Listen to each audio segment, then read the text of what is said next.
If you can get people at grassroots starting these apprenticeships, building confidence, building trust, it can only benefit your business. The lady that qualified at her level 3 became our very first full-time supervisor, and now she's got aspirations to become a manager. She wants to do the next one, and I think the key is when they very first start that qualification, if they have a wobble, if they feel alone, if they don't feel like they've got that support network there, and that needs to come from the employer and the assessor.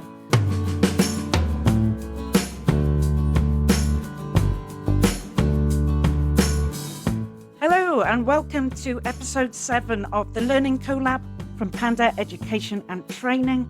I am Ros from Panda and I'm here today with my colleague Anne.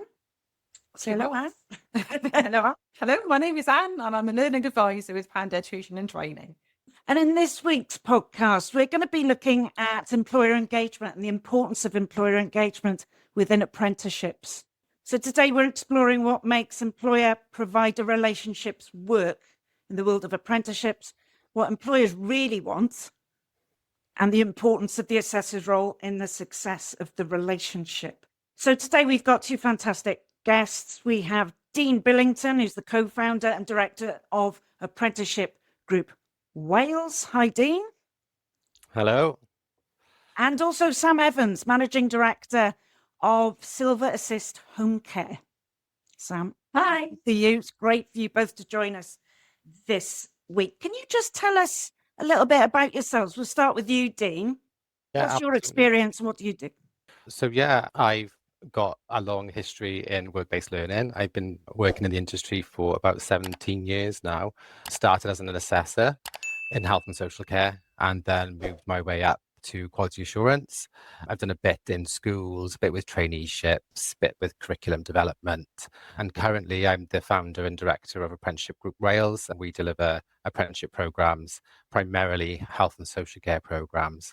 And we've got a team of assessors that currently are undertaking their own apprenticeships as well. So now I'm on the other side of it, where I'm an employer, taking support in our staff members through their apprentices. So, Dean, you work with many different employers. Tell us a little bit about that. Yeah, so primarily it's health and social care. We work with some larger employers and small employers. We're a pan-Wales organisation, so we're across Wales. We go as far as Newtown, right down to Pembrokeshire. We've got quite a big cohort in the Swansea region and Caerphilly, but often our employers are larger employers who have smaller homes with middle management in place. So delivering the apprenticeship programmes, primarily we work with a lot of the middle managers, but in the key stages of setting up and agreeing our apprenticeships, we do work with the senior management team then in designing our programs and discussing with them what they want to get out of it and how we can make sure our delivery meets their service needs as well. And one of those employers that you work with, Dean, is Sam. Sam, do you want to just introduce yourself and tell us what you do and how you've come to work with Dean? Sure, I'm Sam. I'm the co-owner and managing director of Assist HomeCare in Langors in the Brecon Beacons. We've been operating for about 2.5 years now, so we support people to retain their independence and quality of life in their own homes. And I've worked in the social care sector for about 15 or 16 years. I started at the grassroots level in a care home as a carer, which is where I did my very first apprenticeship, my level 2 in health and social care. And fast forward 15 or 16 years, and here we are. I remember the day that I met Ros, actually, who is the co-owner of Apprenticeship Wales. And I'd spoken to a lot of companies in the area, wanted to find the right one. I think for me, it's just having someone that you can connect with on a kind of human level. And I think if you meet someone that makes you comfortable, I think it's going to have the same effect on your staff. And I think that's one of the key things when you're taking on something daunting and potentially challenging, like a qualification, especially if you've never done it before. So here we are. We've been working together for nearly 2.5 years. Oh, fantastic. Fantastic. And it sounds like, from an employer's point of view, that relationship is important to you. What are you looking for in a training provider? Say all the right things because he's right there. But what were you looking for? I mean, as you say, it was great that you had that connection. Was there anything else that drew you to? Yeah, I think this is the first time owning a business, but I've been a registered manager for many years. And so I've worked with lots of different training providers. And I think reliability is one. I think, people showing up when they say they're going to show up is It is really important. And especially when you want staff to keep their motivation, you know, they're looking forward to their next meeting, or they've done a piece of work that they want marking, they want to know their progress and how they're getting on. So I think having a provider that you can work with that is reliable is really, really important. I think compassionate as well, you know, like I said, it's daunting taking on a qualification. And I think one of the things that a lot of staff tend to struggle with is confidence. You know, they need someone that is not only going to take them to the practical elements of it, but be a cheerleader. And I think that's what we do really well as a partnership is trying to motivate and inspire the staff and make them feel like actually you can achieve anything you want to, which of course is the case. Yeah. So yeah, reliability and compassion more than anything. And Dean, from your point of view, how do you approach employer engagement from your side? Building partnerships, building rapport, how do you do that? So yeah, because I've been in the industry for a long time and I've seen all different sides of roles and responsibilities, being a learner myself and an assessor and now an employer, it's really about understanding that we all want the same thing. We all are looking for that learner to achieve the qualification, and it's making sure that there's that open communication really, and that we're understanding what the assessor's role is, what that looks like, the demands that they face and some of the challenges that they face, but also from an assessor's point of view, really working with that employer to recognize what their service delivery is like. You know, every service is unique. They've got individuals within their home, all with different needs, and they're working in a challenging environment at times. And it's about having that relationship where you can really be flexible with your delivery in a way that meets the demands of their role and the employers. So initially we will set up a meeting with the employer just to really get to know them, work out how their business operates, what their staff members are like. I mean, you have a diverse range of learners within health and social care. Sure. Some of them may not have done well in school, may not have done a qualification for a long time, may lack confidence. But there you also now see the younger demographic coming through who are quite confident with their education. So it's really about understanding what the dynamics of their services look like and how they want us to kind of facilitate the apprenticeship programs within their organizations. Some of our employers prefer workshops, so they will like us to come in and we'll go in there for half a day, and that's their allocated time to undertake their apprenticeships. But that doesn't work for everybody. Yeah. So it's really understanding, you know, what fit is going to be there. But it's also about getting that engagement from the start, really getting that employer on board, understanding the value of the apprenticeship within their organisation, how that's going to help them meet the demands of the services, help their staff progress, gain skills, and better their outcomes. Ultimately, within health and social care, they're looking to improve the outcomes of the service users, the care that they support, that they receive from their staff members, and that's only going to improve through learning and getting that ongoing feedback. So if the employer and the training provider can really look at those benefits together and come to that agreement, then it's just about the ongoing communication, open communication, really just monitoring their progress, being open about any challenges that you're experiencing, and working together to kind of get people through and support them through the qualification. Because often we have learners in health and social care that come through and they'll say they don't think they can do it. Not maths and English. I haven't got any written skills. But they are the most rewarding learners because they do achieve at the end of the day, and often go on and do further qualifications and progress through the levels. So it's the initial stages are the most important ones, that induction with the learner and the employer to really set how that qualification is going to be delivered for that individual and for the organisation, but also remembering that the assessors do have a demanding role and it's got to fit in with that as well. Yeah. And that's the thing. I mean, you guys, perfect, right? It's really refreshing to hear it from your point of view. And this is obviously a very good relationship between employer and training provider. But you and I work as assessors, and I have done for many, many years. And Dean, you'll remember sometimes some employers have different expectations. What leads to that, do you think? Is it like maybe the initial stages not being done in as much sort of with as much care as you do? Do you think there's...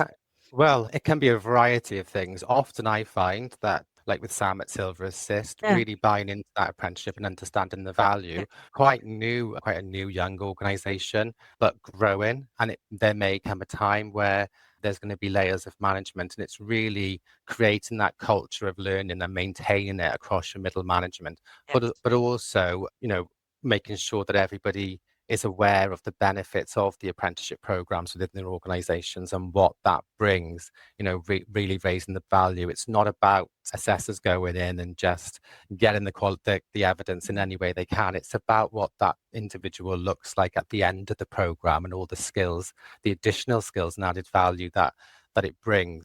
It's also about them not fully understanding what the roles and responsibilities are. So within qualifications, employers have set responsibilities. They don't have to be fully involved in the delivery. The assessor's there to make sure that they get those learners through, but they do need that input from the employer, but they have to understand what that involvement looks like. And it's really being clear about what those expectations are at the start. Like you said, Ros, sometimes the induction maybe hasn't taken place with the employer for those learners, but those initial meetings are really, really important because they set the scene for the future delivery then. It's also about understanding that the assessors can only do their roles with that employer's support. They're not the learner's line manager. And if they aren't achieving or progressing through the qualification, only the employer can support with that, with whatever strategies that they can come up with. So it could be allocating that time, having a supervision with that staff member and identifying what it is that's not kind of working there.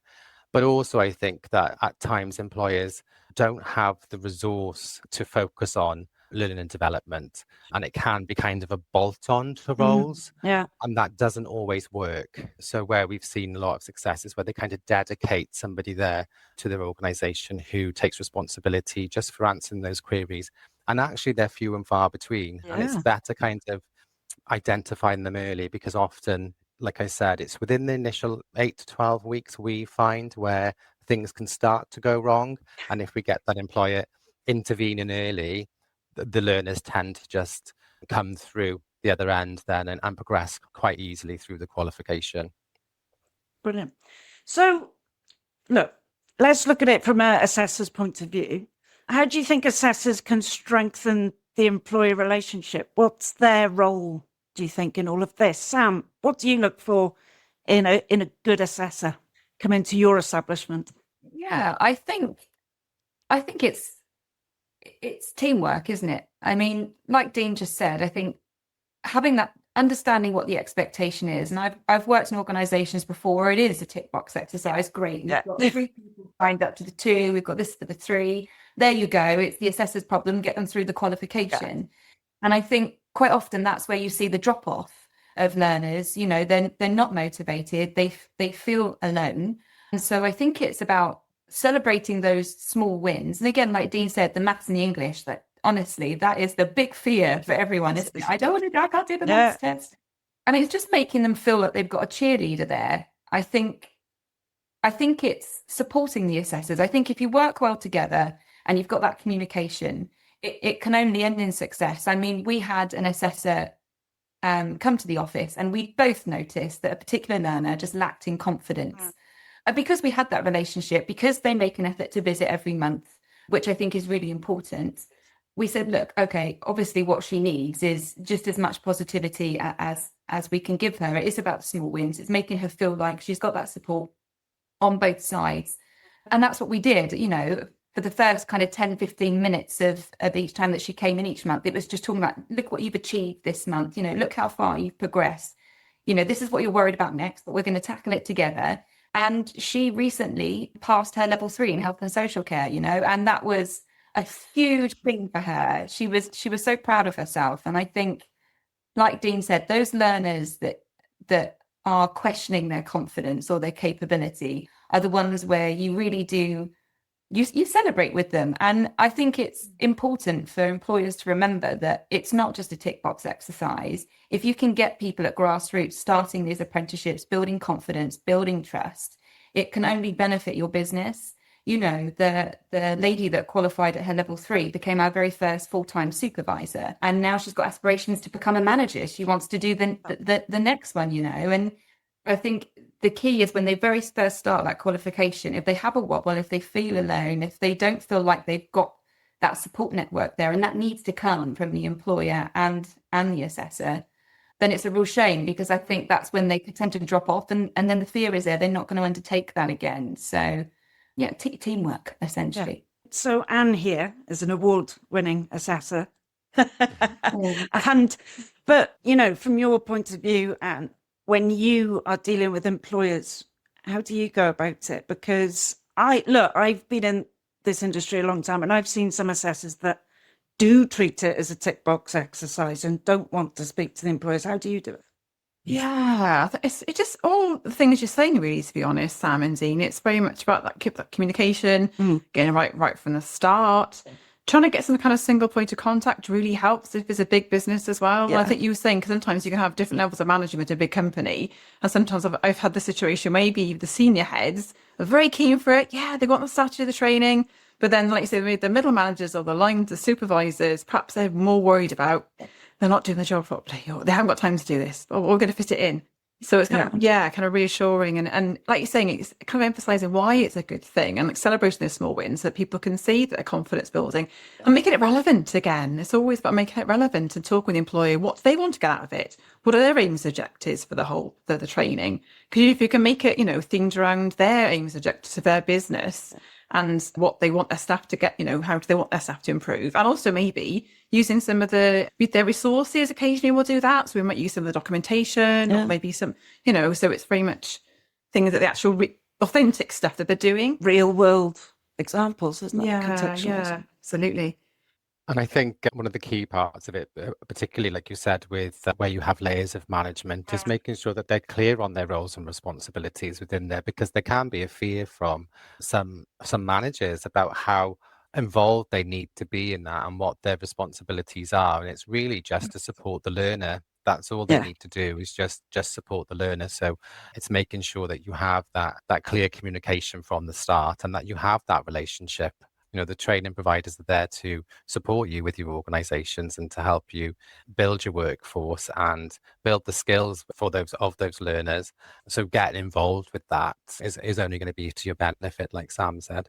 Yeah, you're so right. And I think, you know, I think employers forget that, and can forget that apprenticeships are an investment. You know, if your carers are going to be better carers of completing an apprenticeship, you've got the knowledge and the practical application. You know, it will reinforce the quality standards that you have in your business. It will reduce complaints, you know, investment in staff feeling valued. And it's just, I think people understanding, yeah, absolutely. It's not just about putting a name next to a qualification. It's so much more than that. Yeah, definitely. And, you know, as I said earlier, great employer, great training provider, perfect picture. However, we do, you know, and have done in the past, worked with some employers where there have been challenges. I mean, we've talked about managing expectations, and I'm a big believer in laying that out clearly from the start, as we've said, because look, some companies will send in business development people to sign up the learners, get the employers on board, and then you'll never see those people again. It's the assessors that deal with the managers, and they're the ones that have to build that relationship. One of the main challenges we have found in the past is sometimes getting the managers or the employers involved in the review process. How do you guys approach that, Sam? Do you enjoy the review process? Or are you like, oh no? No, I do, and I think that's just because I genuinely am invested in every staff member. You know, if it wasn't for apprenticeships, I wouldn't be in this position today. You know, I left school not particularly happy with what I'd achieved, and I thought, to be honest, that would be it. And it was only from completing that first qualification where I thought to myself, wow, you know, I could potentially do the next one, and then I could do the next one. And that's exactly what happened. The one thing I love about Apprenticeship Wales is the assessors come out on a monthly basis. I think that face-to-face time is really important. So I, regardless of what I've got going on, will make myself available every month. And it doesn't mean that I hover, but it does mean that I pop in. We all have a cup of tea together. we'll chat. I'll get informal feedback, from assessors. It gives us a chance to talk through different things. I will speak to the staff afterwards to make sure there's, if there's anything that they want to chat through, if they feel like they need any additional support. One of the things that I've done when I've run other businesses is that I would end up doing weekly kind of sessions where staff that were working through level 2s, for example, would come in, and it might just be that they can't process a question properly because it's written in a funny way. You just need to put it in a different way, or give them a scenario so they can answer it and show their competency. I haven't had to do that working with Apprenticeship Wales because I think the relationship is there. I've been involved every single month. But I think, there's lots of things that providers can do to make sure that they're part of that process. Yeah, and there's a lot of employers, that don't engage in that process. So, it's great to hear how you engage in that process because it's really important, isn't it, Dean? Yeah, I think it, like I said at the start, just going back, that it really comes from making people aware of roles and responsibilities and how they get involved and how that kind of functions within their organisation. So, for example, like with Sam at Silver Assist, she is actively involved with all of her staff members. You're able to keep track of that. For some employers, it's not so easy. As those companies get bigger, they might not be in the same location. So that, it's not sometimes as easy to kind of facilitate that, but it's about really trusting your assessor to do their role. They are experts in the industry and they do know their jobs, but also being available to support, with staff members and assessors with any obstacles or challenges that they're facing, to show that there's a combined effort there to get them through that qualification and show them that they can achieve. Sometimes we have had employers who don't engage in the review process, but it can be because they see that review process as not valuable. Another piece of paperwork, right? Just another thing to a tick box. Another tick box, another thing that they have to do. But there are ways that they can overcome that. I mean, some organisations have learning and development departments who are responsible for that side of it, but they do ensure then that their line managers are actively involved in those reviews. The assessors are in the home, they're visible, they're around the service, just having a quick catch up at the end of that visit, 5 minutes, like Sam said, they have a cup of tea, they just have a little catch up. That will give you all the information that you need really on where they need your support as an employer. The review process is part of the programme. It shows you the learner's journey, how they're getting from A to B. It evidences what progress they're making. So employers can utilise that to really check in on their workforce.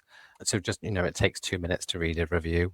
Have a read at that review. And then for larger organisations, making sure the delegation of that is achievable.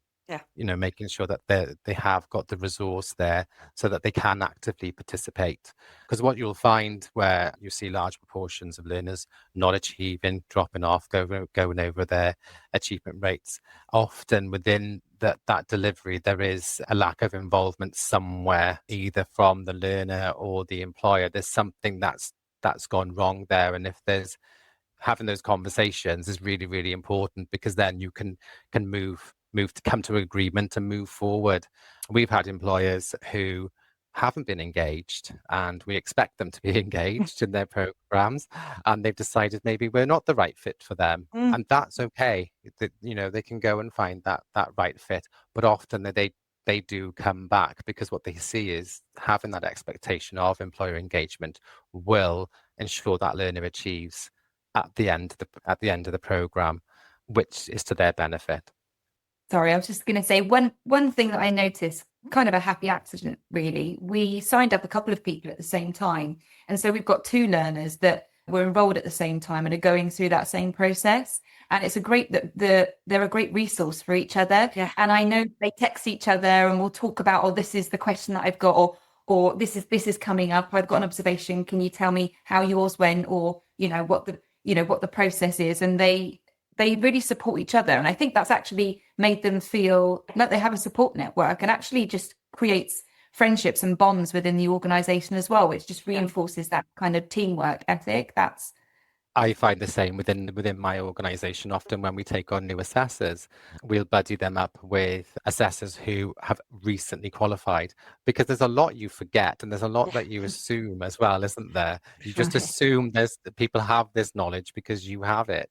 And often the newer people who have gone through that process are the best source of support. So the buddying up system is a great way of kind of putting in that resource for those learners, and the mentoring system as well. So if you've got somebody there who's willing to kind of mentor them through their program, that we found that really, really effective as well within some employers. But it's about looking at that organization individually. We have individual learning plans as part of that process. We look at the organizations and how they operate, and it's really using those initial conversations to form your planning for the assessment, and not using that as a tick box. So we do get that from our assessors too, where they'll kind of, it's a piece of paperwork they need to do, but it's not, it's a tool for planning for that learning.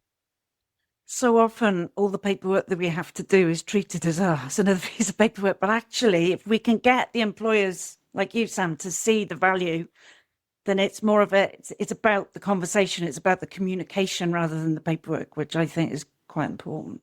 I wanted to talk about engagement over long programs, but I think you've already covered that, because, buddying people up, using peers, to help each other through, plus the communication. And is there any other ways that you keep the engagement going over, say, a 24-month program? I would say, I'm going to go back to what Sam said a bit earlier on. It's about celebrating those small wins. And actively discussing progress. You know, if a learner can see where they are in that program and see those milestones being achieved, they're more likely to stay on board. But there's a responsibility from the assessor too in that, and making sure that they're giving that feedback timely in order to motivate those learners. So it's about that early feedback and that recognition of the work that learners do. I always think, when you go through your qualifications, you work hard to get, to do that work. You set time. It's not easy. You've got to work, you've got a life, and you've got a qualification to do. And that's not easy to juggle for some people. And having that feedback is really, really important, both celebrating that with the employer as well. If they produced a piece of work and it's great, you should celebrate that. Feed that back to the employer, feed that back to the learner, but also show them, like I said, where they are in terms of their program, how far they've come, the big picture. Not how far they got. Yes, Where are they? Really important. Sam, how important do you think it is for the training provider to sort of help tailor the program to your needs, your business needs? I mean, is that something that happens? Yeah, I think so. Remember, we're relatively small in comparison, but I think it's also identifying. Yes, they need to have that kind of adaptability, but start identifying what they're passionate about. Is it dementia? Is it catheter care? Is it medication? And trying to tailor some of the modules to something that we know is going to keep them engaged and motivated. And I think for me, when you were talking about kind of motivating the 12 to 24 months, I think it's employees having something to work towards, not just the end of a qualification, because yes, absolutely, that's something to be celebrated, but how are you going to use that qualification? How are you going to implement that? And for me, it's about creating roles within our organization where people can grow from grassroots to anything that they aspire to be, whether that be into training or care coordination or as a supervisor. I think it's trying to tailor it to what they're passionate about, because passion is what keeps you going, isn't it? And then when you've achieved that, how are you going to use it, and how do we, more importantly, as an employer, help them get there? So I want to finish with some top tips, final reflections, but let me ask each of you. We'll start with you, Dean. What one piece of advice would you give an apprenticeship assessor when it comes to employer engagement? What do you tell your guys? For my assessors, it's about setting those clear expectations at the start and roles and responsibilities. And that's not you setting them. It's about you agreeing them and getting to know that organization and planning how you're going to work together, both with the learner and the employer. So for every learner coming on program, they've got to have that initial meeting with them. That's so important to really get to know that organisation and how it operates, but also for the individual learners there, where they are really looking specifically into what they need to get out of that and how we can best support them. So it's making use of that induction and that enrollment process. I think it shouldn't be rushed. That's the key to success from an assessor's point of view, I would say. Okay, brilliant advice. And Sam, what about you? What, from an employer's point of view, what one piece of advice would you give to any assessor coming to you and to your staff? I think just show a bit of your personality, that you're human too. You're there to support them. You're there to help them, achieve something that they aspire to achieve. And I think for employers, it's just remembering that at some point we've all been in that position. We've all, whether it be our level 2, our level 5, our 7, whatever, you've sat there at the very, very beginning and thought, so it's just, if you're the one, that's teaming up with the assessor to support someone through a qualification, it's just remembering how you felt at the time, having that empathy, and just remembering that, be a cheerleader and I love that. Be a cheerleader. I love that. And assessor's point of view, what one piece of advice would you give to a fellow assessor or to your younger self? Oh, wow. When working with employers. Yes. I think obviously what Sam and Dean has said is absolutely spot on.